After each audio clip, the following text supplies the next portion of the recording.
এখন ঘড়িতে সময় 5:30 আর আমি উঠেছি 5টার সময়। অলমোস্ট আমার রান্না শেষ।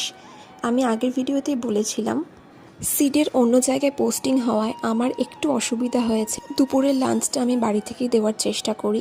আজকে যেহেতু মঙ্গলবার, তাই বাড়ির সবাই মোটামুটি নিরামিষ খায়। ও বেরিয়ে যাওয়ার পরেই আমি একটু ছাদে যাই প্রতিদিনের মতো। আর আজকের আকাশটা যেন মনে হচ্ছে নীল সমুদ্রের মধ্যে কত বরফের টুকরো ভেসে বেড়াচ্ছে।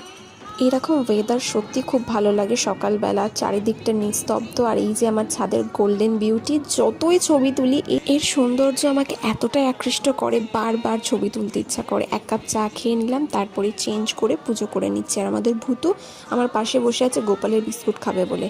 একটু রাগ হচ্ছে, যেহেতু গোপালকে স্নান করাচ্ছি, জামা পরাচ্ছি, ওর হিংসা হচ্ছে, জন্য বারবার মুখ ফিরিয়ে বসে পড়ছে। গোপালকে দেখাচ্ছে, কিছুতেই দেখবেন, এদিকে আর চোখে কিন্তু সমস্ত কিছু খেয়াল রাখছে।